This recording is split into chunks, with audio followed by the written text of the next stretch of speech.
I am a 32nd degree Mason. I am imbued with confidence, trust, and responsibility, among other things. Yes, sir. You know what that is? No, sir. Throughout history, various stages of organized crime have unfolded, with a significant era stretching from Prohibition up to the late 1980s. When examining organized crime, it's crucial to recognize its complexities. Charlie Luciano's reorganization of crime networks in the 1930s marked a pivotal shift. However, by the time Luciano was deported to Italy, the landscape of organized crime began to change significantly. The press, along with public hearings like the Cinephile hearings in 1951, started to peel back the layers of these secretive networks, revealing the extent of their influence over industries such as gambling, entertainment, unions, and transportation, not to mention vast real estate holdings. The organized crime scene again intensified during the 1960s. As the world evolved during the late 1940s and into the 1960s, so did the structure and influence of organized crime. During this period, the United States strategically utilized organized crime for a variety of national objectives, including leveraging its connections Hollywood politics and international affairs, particularly in combating communism and in the 40s Nazism and fascism.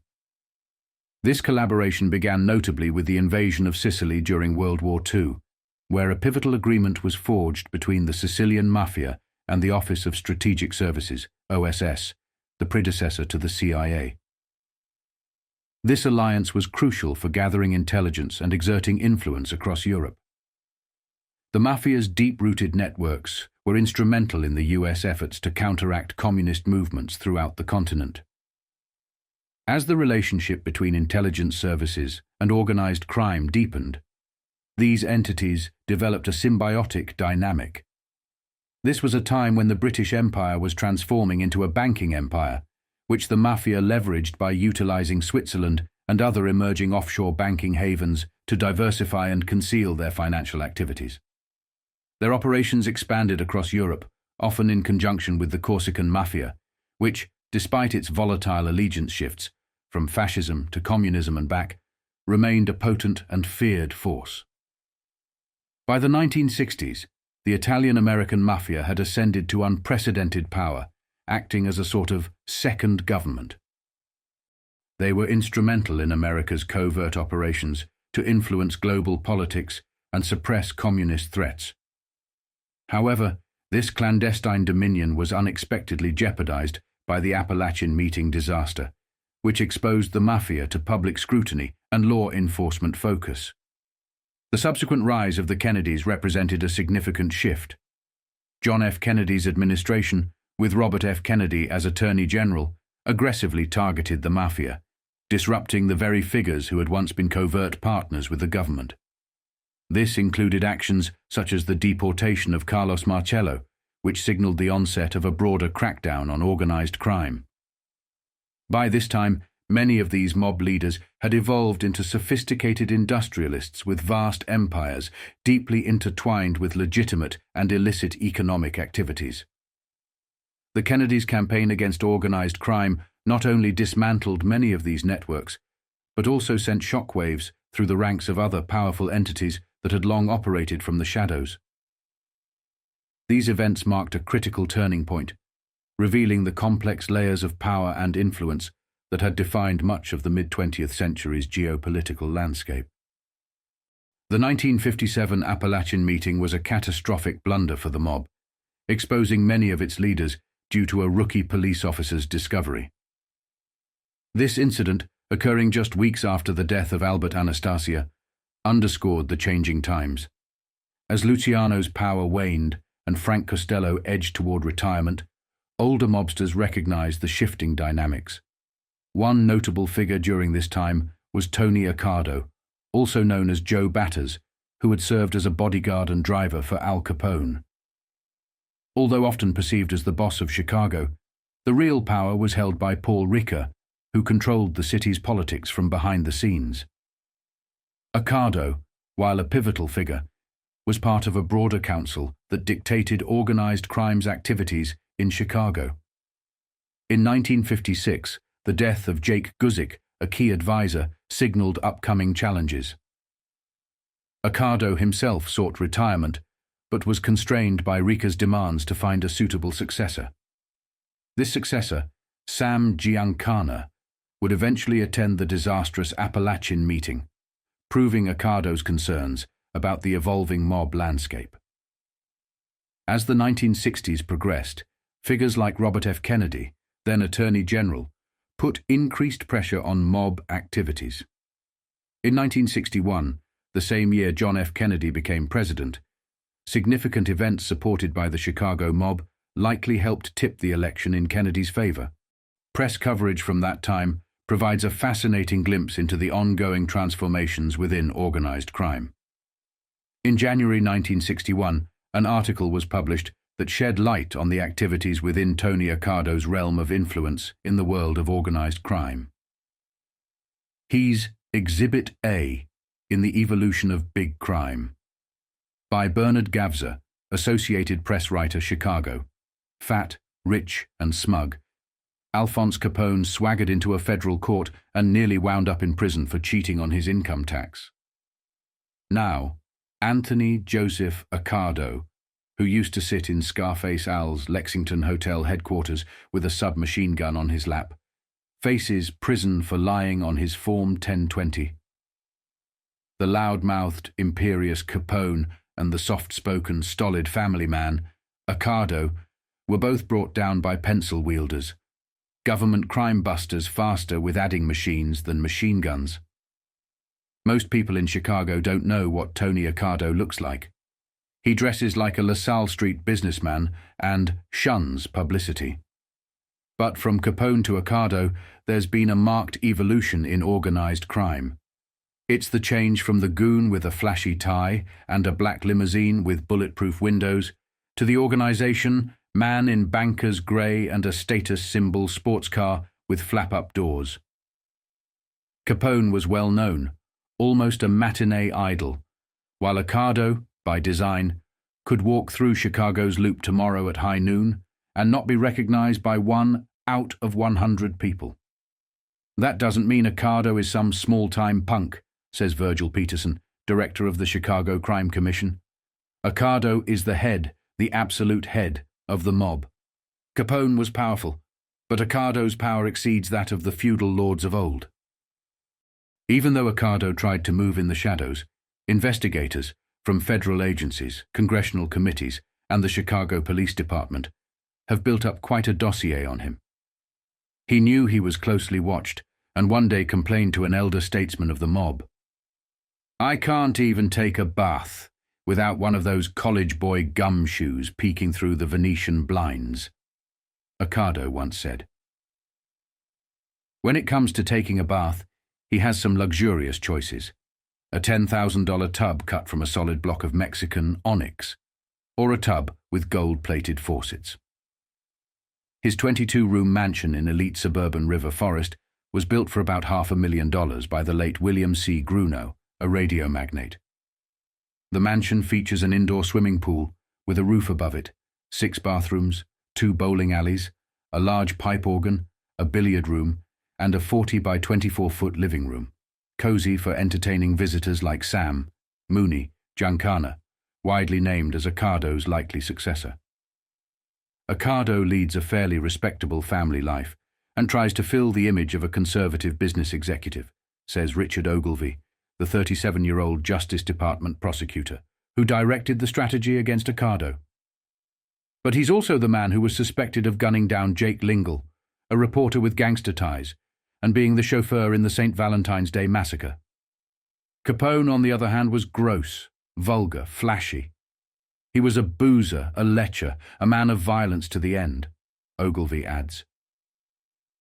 In Capone's heyday, Chicago and many of its suburbs ran wide open. The streets belonged to the hoods. In a 5-year span, 500 men died in gang wars. Capone ruled through assassination, terror, and political corruption. When Capone was convicted of income tax evasion and sent to Alcatraz to serve an 11-year sentence, An era came to its end. The final curtain came down when Prohibition was killed. There was a message in this, and the underworld got it, none better than Tough Tony. Open, brazen lawlessness had to go. There was no immunity in sheer power. Move into legitimate businesses, become respectable, take care of taxes, pay income taxes. One of the biggest changes was on the surface, in manners and dress. The ribald behavior tossed by Capone gave way to the polite 4th of July lawn parties on Accardo's estate. Capone set the tone of hood fashion with ties that screamed, "A pearl grey fedora," with its brim bent low over the left cheek to hide a scar, and a fawn-coloured camel's hair polo coat. Accardo dresses in the image of a LaSalle Street stockbroker. Cashmere suits, smartly tailored lounge suits, subdued ties. When he had his sleek yacht, Clary Joe, it was used for sportsman fishing in Gulf waters, not for wild parties. Accardo stays far from the guys who dirty their hands, says Morris. It's hard to trace a dollar from some hustler or policy wheel to Accardo, but it gets there. How then was Accardo brought down?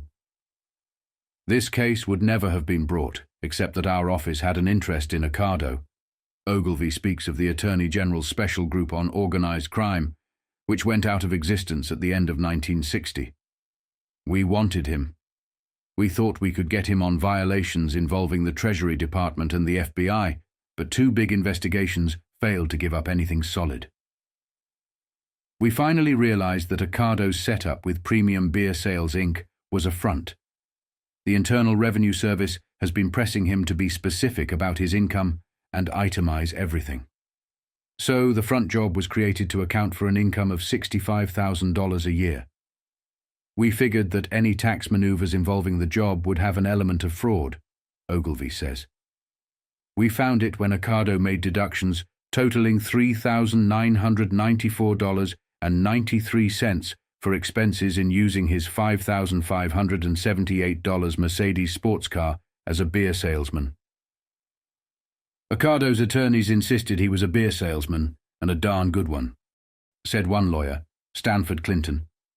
His name was magic among beer drinkers, and his name and Babe Ruth's name was magic to candy sellers. Ogilvy, as well as IRS agents and special group colleagues, painstakingly studied mountains of records and questioned more than 5,000 people. The prosecution said there was no evidence that Accardo was a real beer salesman. The jury agreed and returned a verdict of guilty.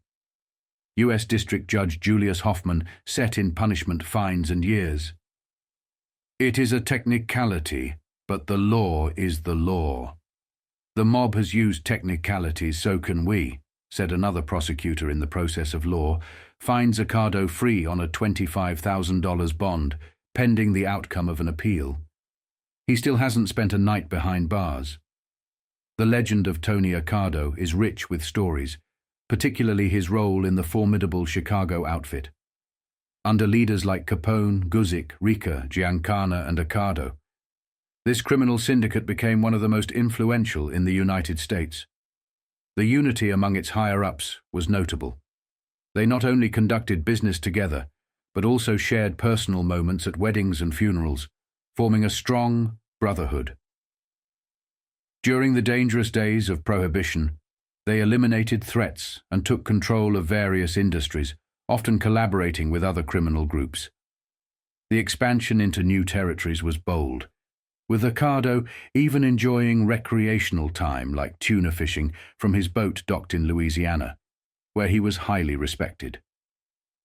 In January 1961, while Tony Joe Batters Accardo was navigating his own set of challenges, another formidable boss, Carlos Marcello of New Orleans, faced significant issues related to repercussions stemming from events dating back to 1951 and 1952 concerning his immigration status. Marcello's legal troubles were highlighted in an article from that time, which marked him as a target and underscored the attention his case was attracting. This period was particularly intense for Marcello as he grappled with the legal and public scrutiny that would shape his future in organized crime. For more than 8 years, the government has been trying to deport Carlos Marcello, a racketeer branded in congressional hearings as a mafia mobster and one of the principal criminals in the United States today. Now, Attorney General Robert F. Kennedy plans to delve into the Marcello case, expressing concern over the deportation of alien racketeers and showing particular interest in Marcello's situation. The immediate problem is convincing Italian courts that Marcello, although born in Tunis, is indeed an Italian citizen. If the courts affirm his citizenship, the next challenge is persuading the Italian government to accept him. Marcello has become a prime target for the Immigration and Naturalization Service after the McCarran-Walter Act of 1952, which made his deportation possible. The New Orleans racketeer has countered with at least 4 Supreme Court appeals and numerous actions in district and appellate courts in New Orleans and elsewhere. Mr. Kennedy's interest in the Marcello case stems from his previous role as counsel for the Senate Rackets Committee. After Marcello invoked the Fifth Amendment 35 times in 15 minutes during a 1959 committee appearance, senators began to question how he had managed to evade deportation. "Justice travels on leaden feet, if it travels at all in this case," remarked Senator Ervin, a Democrat from North Carolina, during the hearings. He emphasized the inappropriateness of harboring foreign-born racketeers. Senator Munt, a Republican from South Dakota, and Senator Curtis, a Republican from Nebraska, also expressed frustration, with Curtis suggesting Marcello should pack up your bags and voluntarily depart. Senator Kefauver, a Democrat from Tennessee, echoed these sentiments in 1951 when Marcello refused to answer 166 questions at the Kefauver Crime Committee's Louisiana hearings. It was then that Kefauver labeled Marcello as one of the principal criminals in the nation. Marcello was initially convicted of contempt of Congress following the Kefauver investigation, but the conviction was later overturned by the Court of Appeals. Employing a team of adept attorneys, Marcello has exploited legal loopholes to avoid jail and remain in the U.S. Congressional testimony indicates that he has also avoided arrest through police protection and the intimidation of potential witnesses. The 2 investigations, by the Kefauver Committee and the Rackets Committee, highlighted his involvement in various illegal activities, including marijuana trafficking, gambling, and operating slot machines. Marcello has been described as the reputed mafia leader of Louisiana. Aaron M. Cohn, a former FBI agent and then managing director of the Metropolitan Crime Commission of New Orleans, testified to the Senate Rackets Committee that Marcello was probably one of the wealthiest men in Louisiana today, with expansive operations and significant criminal connections. Born of Italian parents in Tunis, Marcello immigrated to the United States as an infant in 1910. At 19, he and his younger brother were implicated in a bank robbery, though charges were later dismissed. In 1930, Marcello was convicted of assault and robbery and sentenced to 9 to 14 years in the Louisiana State Penitentiary, from which he was paroled in 1934 after serving less than 5 years. The following year, he received a pardon from the governor. Marcello's criminal activities expanded during the late 1930s and early 1940s, coinciding with the growth of Frank Costello's and Dandy Phil Castell's gambling operations in New Orleans, which Marcello joined. In 1938, he was part of what was described as the biggest marijuana ring in New Orleans history, resulting in a 1-year sentence in Atlanta Penitentiary for selling over 23 pounds of untaxed marijuana. This conviction ultimately formed the basis for his deportation order once the McCarran-Walter Act was enacted. Deportation proceedings against Marcello began on December 30, 1952. Despite being ordered deported in 1953 and numerous legal battles, Marcello has managed to remain in the United States, largely due to complications in obtaining the necessary travel documents for his deportation. The ongoing legal saga includes multiple failed appeals, challenges to his Italian citizenship, and claims of potential persecution if deported to Italy. To date, immigration authorities are unable to deport him due to the lack of cooperation from potential host countries, including France and Tunisia, and ongoing legal deliberations in Italy regarding his citizenship status.